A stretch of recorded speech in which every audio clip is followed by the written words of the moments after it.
سر میرا سوال یہ ہے کہ کیا حضور صلی اللہ علیہ وسلم کے روضہ مبارک کا دروازہ کسی وی آئی پی کے لیے، کسی بادشاہ کے لیے کھولا جاتا ہے؟ جی نہیں، یہ بھی ایک ایسا مسئلہ ہے جو لوگوں میں بہت پھیل گیا ہے اور غلط مشہور ہو گیا ہے لوگوں کے اندر۔ لوگ یہ سمجھتے ہیں کہ فلاں بادشاہ وغیرہ آتے ہیں اور وہ نبی صلی اللہ علیہ وسلم کی قبر کی زیارت کے لیے جاتے ہیں۔ آپ کو عمومی طور پہ میں خلاصہ بتاؤں کہ یہاں کے بادشاہ بھی نبی صلی اللہ علیہ وسلم کی قبر کی زیارت نہیں کر سکتے ہیں، قبر کی یعنی کہ قبر تک نہیں جا سکتے ہیں۔ صحیح، ہم بھی جو جاتے ہیں، آپ نے دیکھا ہوگا ہم کہاں تک جا سکتے ہیں؟ جو جالی لگی ہوئی ہے، جالی یہ کس نے لگائی ہے؟ جالی یہ سعودی حکومت نے لگائی ہے، یعنی کہ پرانے زمانے میں جالی نہیں لگی ہوتی تھی۔ اس کے پیچھے، جالی کے پیچھے کیا ہے؟ بہت سے لوگ یہ سمجھتے ہیں، وہ جھانک کر کے دیکھ رہا ہوتا ہے کہ ہمیں قبر نظر آ جائے کسی طریقے سے۔ قبر ناممکن ہے کہ نظر آ جائے، کیونکہ جالی کے پیچھے 3 دیواریں ہیں۔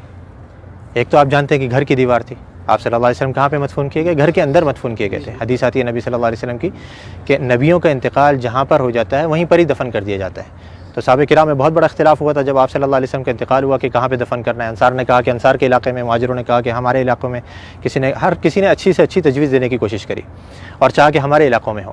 قریب تھا کہ تلواریں نکل جائیں۔ حضرت ابو بکر رضی اللہ عنہ آئے اور آ کر کے حدیث سنائی کہ میں نے نبی صلی اللہ علیہ وسلم سے سنا ہے کہ نبی کا انتقال جہاں ہو جائے وہیں دفن کر دینا چاہیے۔ تو صحابہ کرام یہ تھے کہ جو ابھی جنگ چھڑنے والی تھی، فوراً تلواریں اپنے بند کر دی گئیں، اور ساری ہمارے درمیان میں بھی یہی ہونا چاہیے کہ جب حدیث آ جائے تو ہمارے درمیان کسی بھی قسم کے اختلاف ہو وہ فوراً ختم ہو جائے۔ تو آپ صلی اللہ علیہ وسلم کو دفن کیا گیا کہاں پر؟ دیکھا گیا کہ آپ کا انتقال ہوا ہے حضرت عائشہ کے گھر کے اندر۔ آپ صلی اللہ علیہ وسلم حضرت عائشہ کی گود میں سر رکھے ہوئے تھے، آپ بیماری کی حالت میں تھے، بہت زیادہ بخار کی تپش میں تھے، تو آپ صلی اللہ علیہ وسلم کو وہیں پر ہی مدفون کر دیا گیا جس جگہ پہ آپ کا انتقال ہوا۔ تو وہ جگہ کون سی تھی؟ گھر۔ اب گھر کی ظاہری بات ہے 4 دیواری تھی، 4 دیواری کے باہر کچھ عرصے کے بعد پرانے زمانے میں ہی ایک اور دیوار بنائی گئی جس کے 6 کونے تھے، 6 کونے، یعنی کہ عام طور پہ 4 کونے ہوتے ہیں نا گھر کے دیوار کے، اس کے 6 کونے بنائے گئے تھے۔ یہ 6 کونے کیوں بنائے گئے تھے؟ پیچھے کی طرف سے، قبلہ بھی اس طرف ہے، جنوب میں، مدینہ کا جنوب میں قبلہ ہے، گھر ادھر ہے، گھر کے پیچھے کا جو علاقہ ہے وہاں پہ تیکون بنایا گیا تھا۔ جو دیواریں ہیں وہ تیکون کر کے بنائی گئی تھی۔ کیوں تیکون بنائی گئی تھی؟ تاکہ کوئی شخص جب نماز پڑھے تو اس کی سیدھ نبی صلی اللہ علیہ وسلم کی قبر کی طرف نہیں ہو، ادھر کوئی نماز نہ پڑھ سکے، تاکہ آپ صلی اللہ علیہ وسلم کی قبر سامنے نہیں آئے نماز کے درمیان میں۔ کیونکہ نبی صلی اللہ علیہ وسلم کی حدیث یہاں پہ لکھی ہوئی، آپ نے بورڈ پہ پڑھی ہوگی کہ آپ صلی اللہ علیہ وسلم نے قبرستان میں یا قبر کی طرف رک کر کے نماز پڑھنے سے منع کیا ہے۔ تو وہاں پہ یہ دوسری دیوار بنائی گئی۔ اب 2 دیواریں بنی ہوئی ہیں، تیسری دیوار ان دونوں دیواروں کے درمیان میں بنائی گئی، اس کے باہر نہیں۔ 2 دیواریں بنی ہوئی ہیں، ان کے درمیان میں یہ تیسری دیوار بنائی گئی۔ تو اس دیوار کے اوپر یہ گنبد کھڑا ہوا ہے، اس دیوار یا اس کے ساتھ میں کچھ چھوٹے موٹے ستون سے ہیں، ان کے اوپر یہ گنبد کھڑا ہوا ہے۔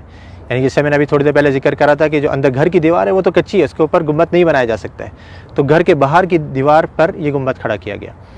تو اب یہ 3 دیواریں ہیں، یہ 3 دیواروں کے اندر جو پہلی دیوار تھی، سب سے گھر کی جو دیوار تھی، اس کے اندر پہلے زمانے میں ایک کھڑکی تھی، ایک دروازہ تھا، اور اوپر ایک روشن دان تھا۔ روشن دان وہاں سے ہوا ہے۔ کھڑکی اور دروازہ جو پرانے زمانے میں بند کر دیا گیا تھا، رہ گیا تھا روشن دان۔ وہ بھی کچھ عرصے کے بعد اس ڈر سے کہیں کوئی پرندہ اندر گر کر کے مر نہ جائے اور اس کی بسان بدبو وغیرہ اندر پھیلے، وہ بھی بند کر دیا گیا بالکل۔ تو اب کوئی اندر جانے کی جگہ باقی رہی؟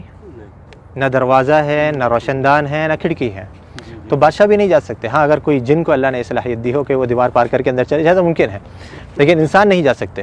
تو اب وہ جو لوگوں کو غلط فہمی ہوتی ہے وہ یوں ہوتی ہے، لوگ یہ سمجھتے ہیں کہ دیکھو ہمارے سامنے دروازہ کھولا گیا اور وہ بادشاہ صاحب یا فلاں وزیر اعظم جو اندر جا رہے ہیں، وہ جالی کا دروازہ کھولا گیا، وہ دیواروں کا دروازہ نہیں، وہ دیواروں کا دروازہ تو پیک ہے بالکل، اس کو یہاں کے بادشاہ بھی اندر نہیں جا سکتے۔ تو وہ جالی جو ابھی سعودی حکومت نے لگائی ہے وہ اس لیے لگائی ہے کہ پہلے زمانے میں لوگوں نے گھر کی دیوار سے برکت لینی شروع کر دی تھی، اس کو چوما چاٹی یا اسے مسا کرنا، اس کو چھونا، تو یہ غلط کام ہے۔ جیسے میں نے ابھی ذکر کرا کہ نبی صلی اللہ علیہ وسلم نے آثار کے تتبع سے منع کیا ہے، نبی صلی اللہ علیہ وسلم کے بتائی ہوئی شریعت کے مطابق ہم نے عمل کرنا ہے۔ آپ نے کیسے سلام کرنا ہے نبی صلی اللہ علیہ وسلم کے اوپر، آپ وہ سلام کریں گے آپ کو اجر ملے گا، ثواب ملے گا۔ آپ نے جو سلامتی کی دعا کرنی ہے حضرت ابوبکر صدیق کے لیے، عمر فاروق کے لیے، اس پر اجر ملے گا، سنت کے کاموں پر آپ کو اجر ملے گا۔ لیکن دیواروں کی چوما چاٹی کرنا، یا جیسے بہت سے لوگوں کو دیکھا جاتا ہے مسجد نبوی کے در و دیوار کو ابھی بھی وہ اپنے رومال اتار کر کے اس پہ پھیر رہے ہوتے ہیں کہ اس کے اندر برکت منتقل ہو جائے، یا کوئی احرام کا کپڑا لایا ہوا ہوتا ہے، یا کوئی ٹوپی اتار کر کے اس پہ پھیر رہا ہوتا ہے، یہ سب غلط کام ہے۔ تو یہ پرانے زمانے میں جب شروع ہوئے تو اس زمانے کے جو علماء کرام تھے، لوگ کہتے ہیں نا یہ وہابی، تم تو اس زمانے کی پیداوار ہو، ہمیں بیچارے ہم کو وہابی کہتے ہیں، ہم تو اپنے آپ کو وہابی نہیں کہتے۔ تو یہ جو وہابیوں کے عقیدے ہیں نا، جو ان کی نظر میں وہ پرانے زمانے سے چلے آ رہے ہیں، تو اس زمانے کے اندر یہ دوسری دیوار بنائی گئی، گھر کے باہر ایک اور دیوار بنائی گئی تاکہ لوگ گھر کی دیوار تک نہیں پہنچ سکیں۔ اب وہ کچھ عرصے تک نئی دیوار تھی، لوگوں کو معلوم رہا کہ بھائی یہ تو نئی دیوار ہے، کچھ نہیں کرنا یہاں پہ، لیکن آہستہ آہستہ پھر نئی نسلیں آتی رہیں، وہ سمجھے کہ یہ بھی گھر کی دیوار ہے، پھر علماء نے ایک اور دیوار بنوا دی۔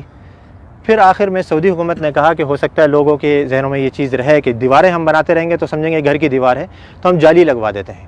انہوں نے جالی لگوائی، لیکن لوگوں نے پھر بھی نہیں چھوڑا، وہ جالی کو بھی چوما چاٹی کے لیے پھر آخرکار مجبوراً سعودی حکومت کو وہاں پہ پولیس والوں کو کھڑا کرنا پڑا یا حیا والوں کو کھڑا کرنا پڑا تاکہ وہ لوگوں کو سمجھائیں اور آرام سے بتائیں کہ بھئی یہ چیز غلط ہے، مسح جو ہے وہ آپ نے حجر اسود کا کرنا ہے، اس کو چومنا ہے، اس کو آپ نے مسح کر سکتے ہیں، یا اس سے پہلے والا جو رکن یمانی ہے اس کو آپ چھو سکتے ہیں، ہاتھ لگا سکتے ہیں۔ یہ گھر کی دیواروں کو یا نبی صلی اللہ علیہ وسلم کے روضے کو ہم نے ہاتھ نہیں لگانا ہے، بلکہ یہاں پر آ کر کے ہم نے آپ کے لیے ادب سے سلام پیش کرنا ہے، سلامتی کی دعا کرنی ہے، تو وہاں پہ کوئی نہیں جا سکتا۔